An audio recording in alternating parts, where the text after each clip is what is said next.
बालेनको post भन्नलाई संसारकै सजिलो तर हुनलाई एकदमै गाह्रो। प्रधानमन्त्री प्रचण्ड इटली प्रस्थान, खड्कालाई कार्यवाहक नागरिकता भन्दा राहदानी बनाउने बढी, उत्पादन घटेपछि 81 बढ्यो अण्डाको मूल्य। ज्यान मारा कर्णालीका सडक, वर्षेनी जान्छ सयौंको ज्यान, उपत्यकामा थुप्रिएको फोहोर उठ्न थाल्यो। भारत महाराष्ट्रको पहिरोमा पुरिएर 22 को मृत्यु, दर्जनौं पुरिए। दाङमा देखिन थाले डेङ्गुका बिरामी, सरसफाइमा ध्यान दिन आग्रह। जलकुम्बी झारले कुरूप बन्दै फेवाताल, पर्यटन व्यवसायी झार हटाउन सक्रिय। वर्षा र भ्याटका कारण महँगियो फलफुलको मूल्य। इन्डोनेसियामा कुकुर बिरालोको मासुमा बिक्रीमा प्रतिबन्ध। हामीले 2084 को निर्वाचनको होइन अहिलेको चिन्ता गर्ने हो, कांग्रेस महामन्त्रीको भनाई। सुन तस्करी प्रकरणबारे अनुसन्धान गर्न राजस्वले गठन गर्यो समिति। सेटिङ बिना त्रिभुवन विमानस्थलबाट सुन तस्करी सम्भव छैन, रवि लामिछानेको भनाई। 7वटै प्रदेशका 2-2 जिल्लालाई दूरसञ्चार युक्त जिल्ला बनाइनेछ, मन्त्री शर्माको भनाई। र लोहान अस्पतालमा रेबिज विरुद्धको खोप अभाव लगायतका आज दिनभरका केही महत्त्वपूर्ण ब्रेकिङ न्यूजहरू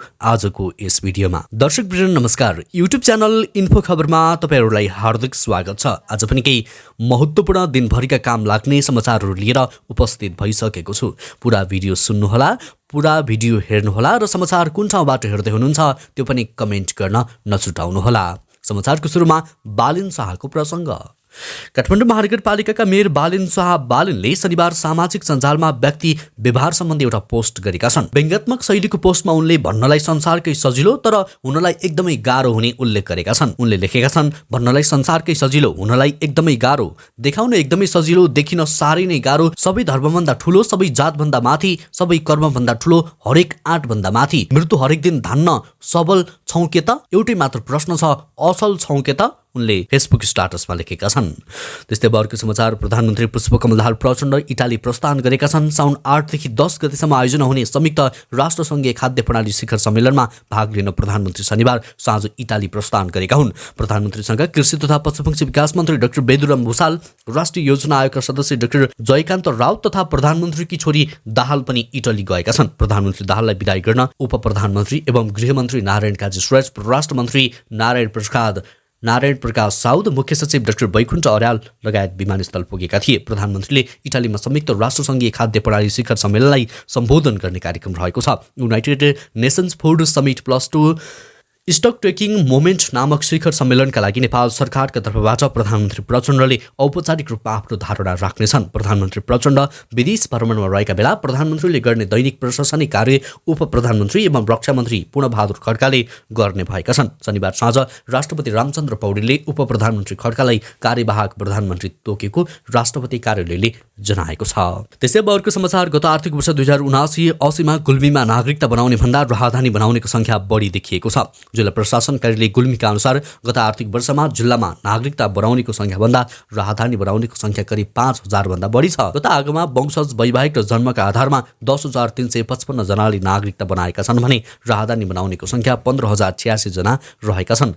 कार्यालयका अनुसार जिल्लामा अब 2078-79 मा 7409 र अब 2077-78 मा 2426 र 20 जनाले राहदानी बनाएका छन्। गुल्मीका सहायक प्रमुख जिल्ला अधिकारी हरिप्रसाद गैरीले प्रशासनमा राहदानी बनाउने प्रयोजन उल्लेख नभए पनि अधिकांशले वैदेशिक रोजगारीकै लागि राहदानी बनाउने गरेको बताए। कार्यालयका अनुसार गत आबमा राहदानी बनाए बापत 7,31,90,000 राजस्व सङ्कलन भएको छ, जुन आब 2078-79 मा 3,71,67,500 थियो। साथै राहदानी बनाए बापत कार्यालयले अब 2077-78 मा 1,45,42,500 राजस्व सङ्कलन गरेको थियो। त्यस्तै अर्को समाचार, वर्षाका कारण विभिन्न स्थानमा बाढी पहिरो जाँदा ढुवानीमा समस्या भएपछि फलफुलको मूल्य बढेको छ। सरकारले यसअघि नै आयात गरिएका फलफुलमा मूल्य अभिवृद्धि कर लगायतका कारण बढेको मूल्य बाढी पहिरोको कारण देखाउँदै 7% सम्म बढेको हो। नेपालमा भौगोलिक हिसाबले पनि फलफुलको उत्पादन निकै कम हुने गर्दछ। फलफुलमा नेपालको उत्पादनले 10% मात्र धान्ने गरेको छ। विशेष गरी सिजनको बेला 3 महिना आप र भदौदेखि 3 महिनाको अवधिमा केराली बजार धान्छ। त्यसमाथि ढुवानीका कारण कतिपय समयमा वर्चस्व जमाउँछ। त्यसबाहेक निकै कम नेपाली बजारमा फलफुल भेटिन्छन्। पछिल्लो समय किवी, एवोकाडो, ड्र्यागन फ्रुट्स लगायतका केही फलफुलको व्यावसायिक खेती गर्न थालिएको छ। यसमा पनि प्याकेजिङ, ग्रेडिङ तथा ढुवानीका कारण राम्रो भाउ नपाउने समस्या रहेको छ। त्यसबाहेक व्यावसायिक फलफुलमा खेतीमा आधुनिकीकरण नहुँदा फलफुलको उत्पादन निकै नै नाजुक रहेको छ। भएको उत्पादन पनि एकै समयमा बजार आउने र छिट्टै सकिहाल्ने समस्या रहेको फलफुल व्यवसायी सङ्घका अध्यक्ष अम्बर बानिया बताउनुहुन्छ। त्यस्तै इन्डोनेसियाको सुलावेसी टापुको कुख्यात पशु बजारमा अब कुकुर बिरालोको मासु बेच्न नपाइने भएको छ।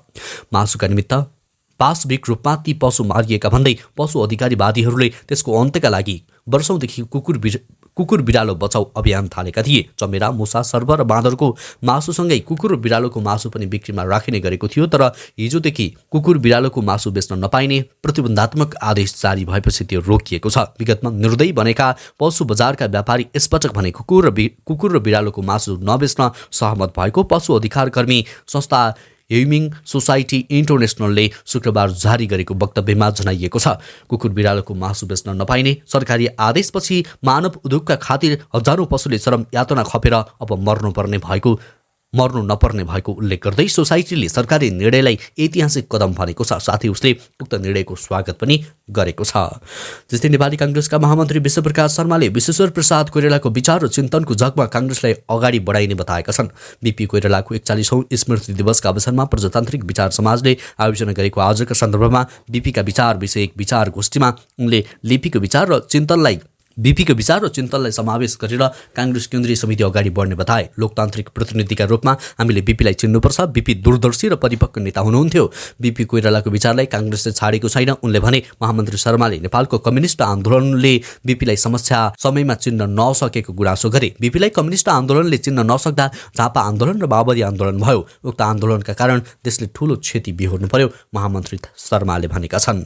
त्यस्तै अर्को प्रसङ्ग, त्रिभुवन अन्तर्राष्ट्रिय विमानस्थलबाट बरामद करिब 1 क्विन्टल सुन प्रकरणबारे विस्तृत अध्ययन गर्न राजस्व अनुसन्धान विभागले छुट्टै समिति गठन गरेको छ।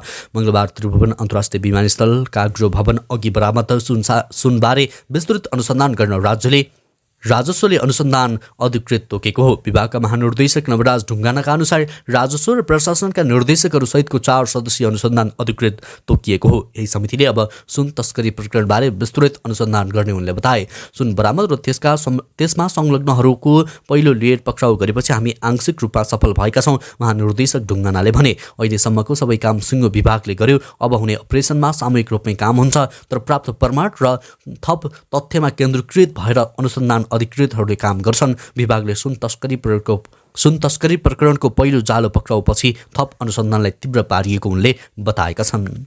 त्यस्तै अर्को प्रसङ्ग, उत्पादनमा कमी आएको भन्दै 3 महिनाभित्रमा अण्डाको होलसेल मूल्य प्रतिगोटा झण्डै 4 रुपियाँले बढेको छ। नेपाल लेस कुखुरा पालक सङ्घले गत असार 26 मा मझौला अण्डाको प्रतिक्रिया 425 रुपियाँ र ठूलो अण्डा प्रतिक्रिया 450 रुपियाँ तोकेको छ। जबकि 3 महिना अघि 2079 चैत 22 मा मझौला अण्डा प्रतिक्रिया 315 रुपियाँ र ठूलो अण्डा प्रतिक्रिया 345 रुपियाँ थियो। असार महिनामा मात्रै उत्पादकले प्रतिक्रिया 25 रुपियाँसम्म मूल्य बढाइसकेका छन्। होलसेल मूल्य नै बढेपछि अण्डाको खुद्रा मूल्य झनै बढेको छ। खुद्रा बजारमा अण्डा प्रतिक्रिया 530 देखि 600 रुपियाँसम्मको बिक्री भएको छ। त्यस्तै प्रतिगोटा अण्डा 20 रुपियाँसम्ममा बिक्री भइरहेको खुद्रा व्यापारीहरू बताउँछन्। उत्पादक, होलसेल र वितरकले हप्ते पछि मनपरी मूल्य बढाएका छन्। नाम उल्लेख गर्न नचाहेका एक खुद्रा व्यापारीले भने, साता अघिसम्म 2 अण्डा 35 रुपियाँमा बेच्न सकिन्थ्यो, अहिले गोटाकै 20 रुपियाँमा पर्ने भइसक्यो। प्राप्त उत्पादन नभएको भन्दै व्यवसायीहरूले मूल्य अस्वाभाविक रूपमा बढाएका हुन्। नेपाल अण्डा उत्पादक सङ्घले बर्ड फ्लू महामारी, बैंकको ऋण, आर्थिक मन्दी लगायतका कारणले अण्डा उत्पादनमा कमी आएको जनाएको छ। त्यस्तै अब अर्को समाचार, काठमाडौँ महानगरपालिकाले उपत्यकामा थुप्रिएको फोहोर व्यवस्थापन गर्न छाडेको छ। नुवाकोटको सिसटोलका बासिन्दाले केही दिन अघि फोहोरका कारण दुर्गन्ध फैलिएको भन्दै फोहोर फाल्न अवरोध गर्दै आएका थिए। यसअघि मन्त्री डाँडाको ल्यान्डफिल साइटमा फैलिएको फोहोर माटोले छोप्नुपर्ने र दुर्गन्ध फैलिन रोक्नुपर्ने मौखिक सहमति भए पनि सहमति कार्यान्वयन नभएको भन्दै स्थानीयले अवरोध गरेका थिए। केही दिन अघि फोहोर विसर्जन गर्न स्थानीयले अवरोध गरे पनि हिजोदेखि निर्वाध रूपमा फोहोर व्यवस्थापनको काम भइरहेको महानगरका वातावरण विभाग प्रमुख रविनमान श्रेष्ठले राससलाई जानकारी दिएका छन्। उनका अनुसार महानगरले बन्सुरी डाँडाको ल्यान्डफिल साइटमा फोहोर पुर्याउन थालेको छ। शुक्रबारदेखि फोहोर बोकेका महानगरका गाडी ल्यान्डफिल साइट पुग्न थालेपछि काठमाडौँ उपत्यकाको सडकमा थुप्रिएका फोहोर र 2 दिनभित्रै उठाइसक्ने उनको भनाइरहेको छ। फोहोर बोकेका गाडीलाई ल्यान्डफिल साइटसम्म पुर्याउने प्रहरीले सहयोग गरिरहेकाले पनि व्यवस्थापनमा सहज भएको प्रमुख श्रेष्ठले बताएका छन्। त्यस्तै अर्को समाचार, भारतीय राज्य महाराष्ट्रमा गएको पहिरोले 22 जनाको ज्यान गएको छ भने दर्जनौं परिवारहरू विस्थापित भएका छन्। बीबीसीका अनुसार रायगढ जिल्लाको इर्सालवाडी गाउँमा बुधबार राति 10:30 बजे गएको पहिरोले यस्तो क्षति भएको हो। पहिरोले गाउँका 50 मध्ये 17 घर बगाएको छ। भारी वर्षाको कारणले पहिरो जाँदा अहिले पनि 115 जना हराइरहेको महाराष्ट्र प्रदेश सरकारको तथ्याङ्क रहेको छ। यसैबीच महाराष्ट्रका मुख्यमन्त्री एकनाथ शिन्देले पहिरोमा पुरिएर ज्यान गएकाहरूको परिवारलाई जनै 5 लाख भारो दिने पनि घोषणा गरेका छन्। त्यस्तै जिल्लामा डेङ्गुका बिरामीहरू देखिन थालेका छन्। गत जेठ 7 गतेदेखि साउन 4 गतेसम्म 4 जना बिरामीलाई डेङ्गु पुष्टि भएको राप्ती प्रादेशिक अस्पताल तुलसीपुरले जानकारी गराएको छ। ती बिरामी मध्ये अहिले 1 जना अस्पतालमा भर्ना भएको र अरू बिरामी सामान्य लक्षण देखिएको हुँदा असर नपर्ने भएकाले औषधि दिएर डिस्चार्ज गरेको अस्पतालका निमित्त मेडिकल सुपरिन्टेन्डेन्ट डाक्टर ओम अर्यालले बताएका छन्। उनका अनुसार डेङ्गु विशेष गरी साउनदेखि मङ्सिर महिनासम्म बढी देखिने भएकाले गत आर्थिक वर्षको साउनदेखि मङ्सिरसम्ममा 151 जनामा डेङ्गु सङ्क्रमण पुष्टि भएको थियो। 700 जना बिरामीलाई परीक्षण गर्दा 151 जनामा डेङ्गु देखिएको समेत उनले बताए। उनले भने बर्खायामको सुरुवातसँगै अब डेङ्गुको बिरामीहरू पनि बढ्ने क्रम जारी रहेको छ। उनले पनि अस्पतालमा आएका 100 बिरामीको स्वास्थ्य परीक्षण गर्दा 1-2 जनामा देखिएको छ। डेङ्गु सार्ने लामखुट्टेले अहिले विशेष गरी बिहान र साँझको समयमा पछाडिबाट शरीरका नाङ्गो भागमा टोक्ने भन्दै उनले यसबाट बस्नको लागि घर आँगन सफा राख्नुपर्ने र लामो कपडा लगाउनुपर्ने, शुद्ध झोलको प्रयोग गर्नुपर्ने बताएका छन्। त्यस्तै त पोखराको फेवातालमा वर्षासँगै फैलिएको जलकुम्भी झारले ताल कुरूप बनेपछि पर्यटन व्यवसायी झार हटाउन सक्रिय बनेका छन्। प्रत्येक वर्षको वर्षाको समयमा फेवातालको सिरान पश्चिमी भागबाट पूर्वी भागतर्फ फैलिँदै आएको जलकुम्भी झार हटाउन पोखराका विभिन्न संस्था, सुरक्षाकर्मी र पर्यटन व्यवसायी सक्रिय हुने गरेका छन्। Trekking agency association of Nepal Gandaki प्रदेशको संयोजनमा पोखराका पर्यटन व्यवसायी, सुरक्षाकर्मी, पर्यटन सम्बन्धी संस्था, विद्यार्थीद्वारा आज बिहान फेवातालमा फैलिएको 10 ट्रक जलकुम्भी झार बाहिर निकालिएको ट्रान गण्डकीका अध्यक्ष धर्मराज पन्तीले जानकारी दिएका छन्। जलकुम्भी झारकै कारण फेवातालमा पर्यटकलाई डुङ्गा सवार गर्न र तालको मध्यभागमा अवस्थित तालबाराही मन्दिर दर्शन गर्न जानका लागि समस्या परेपछि हरेक हप्ता विभिन्न संस्थाको योजनामा संयोजनमा तालको जलकुम्भी झार हटाउने कार्य भइरहेको पोखरा महानगरपालिकाका प्रमुख धनराज आचार्यले जानकारी गराएका छन्। त्यस्तै त पूर्व मन्त्री एवं नेकपा एमालेका पोलिट ब्युरो सदस्य महेश बस्नेतले आगामी चुनावदेखि एक्लै चुनाव लड्न र कसैसँग पनि गठबन्धन नगर्न पार्टीलाई आग्रह गरेका छन्। राष्ट्रिय युवा सङ्घ नेपाल पोखरा महानगर कमिटीको प्रथम पूर्ण बैठकलाई सम्बोधन गर्दै युवा सङ्घका पूर्वाध्यक्ष समेत रहेका बस्नेतले चुनावमा मिलेका शक्तिले धोका दिने गरेकाले अब कसैको बैशाखी बन्न नहुने बताए। पार्टी नेतृत्वलाई भन्न चाहन्छु, एमाले एक्लै चुनावमा जानुपर्छ। एमाले बैशाखी बनेर माओवादी राप्रपालाई बोक्नु हुँदैन। यिनीहरूको सङ्गतले एमालेका मान्छे पनि बिग्रिएका छन्। उनले भने सुशासन दिन नसक्नुको मुख्य कारण कुनै पनि राजनैतिक दल र राष्ट्रिय शक्तिका रूपमा स्थापित गर्न नसक्नु भएको बस्नेतले दाबी गरेका छन्। त्यस्तै पूर्व गृहमन्त्री रवि लामिछानेले त्रिभुवन विमानस्थलबाट सेटिङ बिना सुन तस्करी हुन नसक्ने दाबी गरेका छन्। शनिबार बिहान विराटनगरमा पत्रकारहरूसँग कुराकानी गर्दै राष्ट्रिय स्वतन्त्र पार्टीका सभापति एवं पूर्व गृहमन्त्री लामिछानेले सेटिङ नभएसम्म विमानस्थलबाट सुन तस्करी सम्भव नरहेको बताएका हुन्। उनले भने बिना सेटिङ मिलेमत्त नभएर सम्भव छैन, तर कुन लेभलको, कुन ढङ्गको हो, कसको हो भन्ने कुरा अनुसन्धानको विषय होला। लामो समयदेखि सुन तस्करीको जालो छ भनिरहेका छन्। आम सर्वसाधारणको एउटा मोबाइल पनि छिर्दैन, यो तस्करी सेटिङमा भएको हो। लामिछानेले सुन बरामद प्रकरणमा अनुसन्धान जारी भएकाले थप टिप्पणी गर्न नमिल्ने बताएका छन्।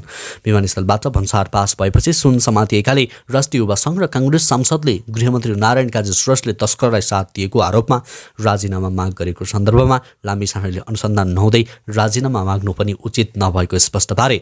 उनले अरू राजीनामा मागे भन्दैमा राष्ट्रिय स्वतन्त्र पार्टीले वास्तविकता नबुझी राजीनामा नमाग्ने पनि धारणा राखेका छन्। सिद्धार्थ सञ्चार तथा सूचना प्रविधि मन्त्री रेखा शर्माले सातवटै प्रदेशका 2 जिल्लाहरूलाई पूर्ण दूरसञ्चार युक्त जिल्ला बनाउने बताएकी छन्। नेपाल दूरसञ्चार कम्पनी लिमिटेड प्रादेशिक निर्देशनालय मध्य प्रदेशद्वारा 12 सिमरामा आयोजित गरिएको टेलिकमको सेवा प्रवाह र सुरक्षा सम्बन्धी अन्तर्क्रियामा बोल्दै शर्माले चालु आर्थिक वर्षभित्र सबै प्रदेशका 2 जिल्लालाई दूरसञ्चार युक्त जिल्ला बनाउने निर्णय भएकाले यो प्रभावकारी कार्यान्वयन गर्ने प्रक्रियामा रहेको बताइन्। पूर्वाधार निर्माणका क्रममा सरकारी निकायबीच समन्वय नहुँदा समस्या आउने गरेको भन्दै सरकारका प्रस्ताव समेत रहेको उनले सडक, खानेपानी, विद्युत दूरसञ्चार पूर्वाधार निर्माण समन्वयमा ध्यान दिन आग्रह गरिन्। जङ्गल तथा निकुञ्ज क्षेत्रमा टेलिफोन, अप्टिकल विस्तार र टावर निर्माणमा समस्या भएको गुनासो आएपछि उल्लेख गर्दै मन्त्री शर्माले यस विषयमा वन मन्त्रालयसँग समन्वय गर्ने काम भइरहेको पनि जानकारी दिएका छन्। र आजको अन्तिम समाचार सिराहाको लोहान नगरपालिका 7का पुष्पराज बनैता शुक्रबार रेबिज विरुद्धको खोपको तेस्रो डोज लगाउन यहाँ स्थित लोहान प्रादेशिक अस्पतालमा पुगे। तर अस्पतालले खोपको मौजात सकिएको र उनी निजी क्लिनिकमा महँगो शुल्क बुझाएर खोपको डोज लगाउन बाध्य भए। अस्पतालमा पछिल्लो 9 दिन यता रेबिज विरुद्धको खोप अभाव भएपछि बनिता जस्तै अन्य बिरामी महँगो शुल्क तिरेर पछिल्लो 9 दिन यता रेबिज विरुद्धको खोप अभाव भएपछि बनैता जस्तै अन्य बिरामी पनि महँगो शुल्क तिरेर निजी क्लिनिकमा जान बाध्य छन्। उपचारका लागि आउने बिरामी निराश बन्दै फर्कने गरेका छन्। रेबिज विरुद्धको खोप सरकारी अस्पतालमा निःशुल्क पाइन्छ। खोप अस्पतालमा यहाँका गरिब तथा विभिन्न परिवारलाई उपचारमा समस्या भएको छ। प्रति डोज रु 500 पर्ने खोप अस्पतालमा नभएको मौकामा निजी मेडिकलले 1500 देखि रु 2000 सम्म असुल्ने गरेको सेवाग्राहीहरूको गुनासो रहेको छ। हवस् त दर्शकवृन्द, यो खबर सँगसँगै अहिलेलाई केही चर्चामा रहेका महत्त्वपूर्ण खबर अपडेटको श्रृङ्खला यति नै। पलपलको न्युज अपडेटका लागि हाम्रो च्यानललाई सब्स्क्राइब गर्नुहोला। नमस्कार।